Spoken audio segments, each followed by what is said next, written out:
আপনারা যারা Esplanade two Howrah Maidan travel করতে চান মেট্রোতে এবং মেট্রোতে আসতে চান, তারা এসপ্ল্যানেড শুনে স্বাভাবিক, এসপ্ল্যানেড স্টেশন অনেক চেনা, বহুদিনের পুরনো স্টেশন, তাই অনেকে ভুল করে পুরনো যে এসপ্ল্যানেড স্টেশন আছে সেইখানে চলে যাবেন না।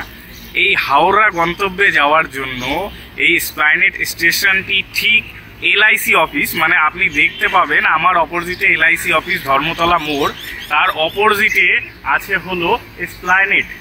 এই স্টেশন থেকে আপাতত আপনারা হাওড়া ময়দানের গন্তব্যে যেতে পারবেন।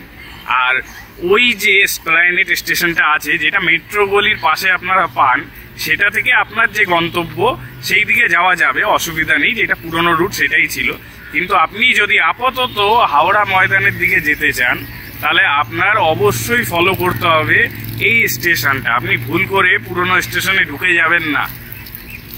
দেখুন, এটা ধর্মতলা মোড় এবং এর ঠিক অপোজিটে নতুন মেট্রো বিল্ডিং। চলুন তাহলে এন্ট্রি নেওয়া যাক। আস্তে আস্তে ভোরবেলা প্রায় 6:30 নাগাদ আমরা এন্ট্রি করছি এসপ্ল্যানেড মেট্রো স্টেশন। সকালবেলা ধর্মতলা থেকে আসার পর থেকেই দেখছি অলরেডি স্টেশন খোলার আগে থেকেই প্রচুর লোকের ভিড়, লাইন দিয়ে দাঁড়িয়ে আছে লোকে। এই দিনটাকে এনজয় করার জন্য প্রচন্ড পরিমাণে বাঙালির আবেগ দেখা গেছে। যেরকম আমরা ঢোকার পর থেকে দেখছি যে এত পরিমাণে ভিড়, লোকজন ওই ভোরবেলা চলে এসছে যে আজকের এই ঐতিহাসিক দিনে প্রথম ট্রাভেল করার জন্য। কলকাতার মানুষের জন্য আবার একটা ঝা চকচকে মেট্রো স্টেশন। যেদিকে তাকাচ্ছি সেদিকে মুগ্ধতায় মন ভরে যাচ্ছে। এত পরিষ্কার, এত পরিচ্ছন্ন নতুন স্টেশন হওয়াই যায় না। এখানে একটা ডেমো দেওয়া হয়েছে, মানে আসলে এই প্রজেক্টের একটা ডেমো রাখা হয়েছে হাওড়া ব্রিজের পাশ থেকে, নদীর তলা থেকে, সেটাই দেখানো হচ্ছে আর কি এখানে। আর প্রচুর মিডিয়া কভার করে আছে জায়গাটাকে, মানে চারিদিকে মিডিয়া আর কি। ঐতিহাসিক দিন তো কভার তো করতেই হবে।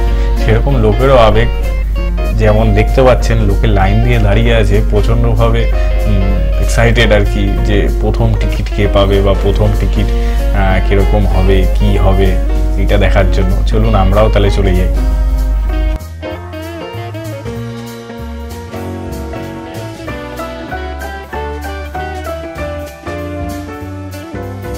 অলরেডি প্রথম টিকিট পাওয়া গেছে এবং এটি কুপন সিস্টেম টিকিট। আরে সাবাস, প্রথম দিন বলে সেই আয়োজন, গোলাপ ফুল দিয়ে আমন্ত্রণ করছে সবাইকে। অন্যদিন হলে তো ঝেড়ে কাপড় পরিয়ে দেয়, আর আজকের দিনে গোলাপ ফুল দিয়ে আমন্ত্রণ করছে, সাবাস।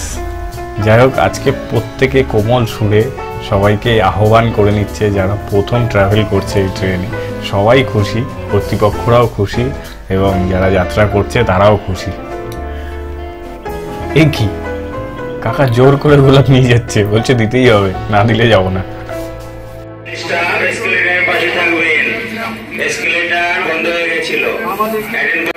সর্বনাশ, হঠাৎ করে আবার এই কি অ্যালাউন্স হচ্ছে? এসকেলেটর বন্ধ প্রথম দিনই। আপনি দেখতে পাচ্ছেন এখানে মেট্রোর টিকিটগুলো কুপন সিস্টেম। এই কুপন সিস্টেমটা হলো সারা কলকাতার মধ্যে অনলি এই রুটের জন্যই কুপনটা স্পেসিফিক, বাকি সব রুটে নর্মাল। চলুন তাহলে গুটি গুটি পায়ে নিচের দিকে যাওয়া যাক। লোকে ছুটে ছুটে চলছে, যাবে প্রথম মেট্রো না ছেড়ে চলে যায় তাদের, সেই আবেগে লোকে ছুটছে। আমরা একটা জায়গা থেকে নেমে গেলাম, অলরেডি নেমে একটা বেসে এসে দাঁড়ালাম। না, এটা স্টেশন না, এইখান থেকে আবার মনে হচ্ছে আরও নিচে যেতে হবে, মানে এটা সেকেন্ড স্টেপ। এখান থেকে আবার এসকেলেটর ধরে আমাদের মেইন স্টেশনে যেতে হবে, যেখান থেকে ট্রেন ধরব। চলুন তাহলে চলে যাওয়া যাক। আমরা আশা করি আপনারা সম্পূর্ণ ভিডিওটি দেখবেন, কারণ আমরা অনেক কিছু ইনফরমেশন এই ভিডিওর লাস্টে অ্যাড করেছি। কারণ এই মেট্রো রুটটা সবার কাছেই নতুন, আপনার কাছেও নতুন, আমাদের কাছেও নতুন। তাই আপনাদের সাথে কিছু ইনফরমেশন জোগাড় করেছি যা আপনাদের খুব প্রয়োজনে লাগবে এই রুটে চলতে গেলে। তাই পুরো ভিডিওটা দেখুন এবং ইনফরমেশন নিন। দেখুন, আমরা চলে এসেছি আমাদের গন্তব্যে। এখানে অলরেডি আমরা দুটি প্ল্যাটফর্ম দেখতে পাচ্ছি। এখানে নাম্বার আছে 2A আর 1A। 1 এর প্ল্যাটফর্মের দিকে লেখা আছে সল্টলেক সেক্টর 5 আর 2 এর প্ল্যাটফর্মের দিকে লেখা আছে হাওড়া ময়দান। আর কিছু মুহূর্তের মধ্যেই প্রথম মেট্রো ময়দান থেকে এসে উপস্থিত হবে এক্সপ্ল্যানেডে। দেখতে পাচ্ছেন নতুন প্ল্যাটফর্মগুলো পুরো সুরক্ষা বলয়ে ঢেকে দেওয়া হয়েছে, যাতে পাবলিকের কোনো রকম কোনো অসুবিধা না হয়। সেফটিতে ভালো নজর রাখা হয়েছে। আগাগোড়া আমরা দেখতাম যে পুরোনো প্ল্যাটফর্মগুলোতে এরকম ঢাকা থাকতো না, তার জন্য বিভিন্ন রকম অ্যাক্সিডেন্টও হতো আগে। সেটা এখন আর হবে না হয়তো। অনেক প্রতীক্ষার অবসান, মেট্রো অলরেডি ঢুকে গেছে স্টেশনে। এবার আমরা ময়দানের উদ্দেশ্যে যাচ্ছি।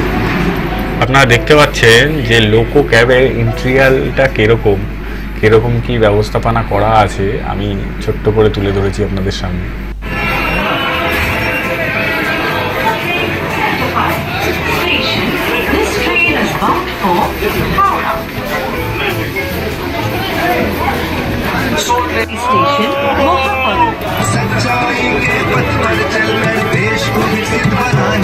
আপনারা যে ব্লু লাইটটি দেখতে পাচ্ছেন, এটি হলো আমাদের গঙ্গা নদীর তলদেশ। আমরা ঠিক এই ব্লু লাইট যতখানি কভার করব, ঠিক ততখানি আমরা গঙ্গার নিচ থেকে যাব। এটাই হলো আমাদের ইন্ডিকেশন করানো হয়েছে যে এতখানি গঙ্গা নদী।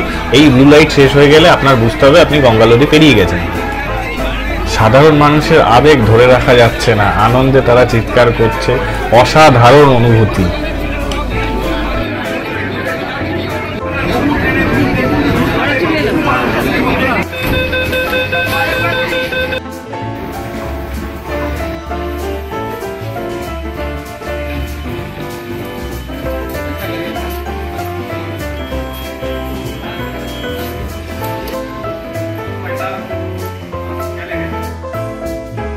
গাড়ি দাঁড়িয়ে আছে, এই গাড়িতে উঠে যাব। আমি প্রথম আজকে ইন্ডিয়ার ফার্স্ট আন্ডার ওয়াটার মেট্রোর কমার্শিয়াল ট্রায়ালে উপস্থিত হতে পেরেছি। এটা আমার ভাগ্য। এবং এত সুন্দর পরিষেবা। আমাদের সাধারণ জীবনে মেট্রো আমাদের উপকারী বন্ধু হিসাবে ভাবা যায়, কারণ আমাদের কলকাতায় এত যানজটের মধ্যে আমরা খুব সহজে, খুব শর্ট টাইমে মেট্রোর দ্বারা এক গন্তব্য থেকে আরেক গন্তব্যে পৌঁছাতে পারি। তো এক কথায় বলা যায় কলকাতার মাথায় মুকুটের মতন অবস্থায় আছে কলকাতা মেট্রো। আর তার ওপর কলকাতার মুকুটের ওপর আজকে একটা স্বর্ণ পালক যুক্ত হলো কি, কলকাতার আন্ডার ওয়াটার মেট্রো এসপ্ল্যানেড থেকে আপাতত হাওড়া ময়দান অবধি গন্তব্য। লোকে খুব আনন্দিত, আপনাদের দেখাচ্ছি, উল্লাস করছে, আনন্দ করছে বিভিন্ন রকমভাবে। যার যেরকম ক্যাপাসিটি সে সেরকমভাবে আনন্দ করছে, এনজয় করছে কলকাতার এই ঐতিহাসিক দিনকে।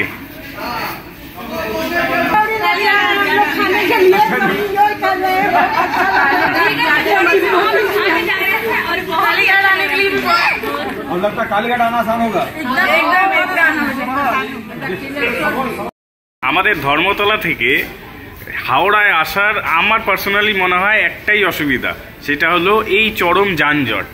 হাওড়া ব্রিজের আগে বড়বাজারের এমজি রোডে, হাওড়া ব্রিজ ক্রস করে সর্বত্র ভিড় জঞ্জাট অবশ্যই থাকে, মানে সবসময়ই বলা যায়। বিকালের দিকে তো তার সীমা ছাড়িয়ে যায় জ্যামে।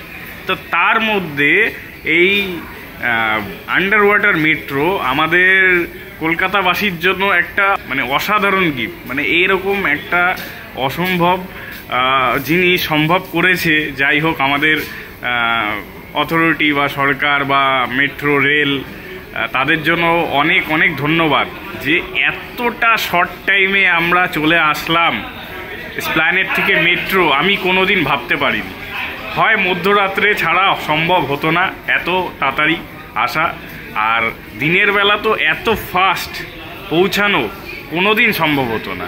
জাস্ট এটা সম্ভব হলো মেট্রো রেলের জন্য অনেক অনেক ধন্যবাদ। এই অসাধারণ প্রযুক্তি আমাদের কলকাতায় প্রথম উদ্বোধন করার জন্য অনেক অনেক ধন্যবাদ। দেখুন, আপনাদের দেখাচ্ছি একটা জিনিস। এইখানে এখন মেট্রো আপাতত চালু করেনি, যে দুটো রো আছে। এইখানে একটা রো আছে আমার পিছনে এবং এই দিকেও একটা রো আছে। কোনটায় কখন কোন দিকে ট্রেন চলবে, মানে কখনো এখানে এসপ্ল্যানেডেরও ট্রেন চলতে পারে বা ময়দানেরও ট্রেন চলতে পারে, তার কোনো স্পেসিফিক রো নেই যে এই রোতে ধর্মতলার দিকেরই আসবে বা এই রোতে আপনার ময়দানের দিকের হাওড়ার দিকেরই আসবে, এরকম কোনো ব্যাপার নেই। জাস্ট এইটাকে ফোকাস করতে হবে এরমভাবে। দেখুন আমি দেখিয়ে দিচ্ছি। দেখুন এইদিকে যেমন লেখা আছে সল্টলেক সেক্টর 5 1A, আর এইদিকে লেখা আছে ধরুন হাওড়া ময়দান 2A। তো এইটার কোনো ঠিক নেই যে স্পেসিফিকলি এদিকেই যাবে। আপনার খালি ফোকাস করতে হবে ময়দানের ট্রেন এখানেও আসতে পারে বা এখানেও আসতে পারে, ঠিক আছে? আপনার ফোকাস করতে হবে যে ট্রেনের হেডটা কোন দিকে আছে। আপনার ট্রেনের হেড যদি এই দিকে থাকে যেরকম দেখানো আছে আর কি, তাহলে আপনি ভাববেন যে আপনি হাওড়া ময়দানের দিকে যাচ্ছেন। আর ট্রেনের হেড যদি এই দিকে থাকে সেটা ওই চ্যানেলেও হতে পারে। ট্রেনের হেড যদি এই দিকে থাকে তাহলে আপনি মনে করবেন সবসময় সল্টলেক সেক্টর 5-এর দিকে যাবেন, মানে আপাতত এসপ্ল্যানেড অবধি আপনি পৌঁছাতে পারবেন এই দিকে গেলে। সেটা এই রোতে, দুটো রোতেই বোথ সাইড আসা যাওয়া করছে ট্রেন, এই রোতেও যাচ্ছে আসছে, এই রোতেও যাচ্ছে আসছে। জাস্ট আপনি হেডটা ফলো করবেন। হেডটা যদি এদিকে যায় তাহলে আপনি ভাববেন যে আপনি এসপ্ল্যানেডের দিকে যাচ্ছেন, এবং হেডটা যদি এদিকে যায় তাহলে আপনি খেয়াল করবেন যে আপনি ময়দানের দিকে যাবেন। তো সেহেতু এই বিষয়ে কিছু করবে হয়তো মেট্রো কর্তৃপক্ষ, আপাতত এরমভাবেই চলাফেরা হচ্ছে।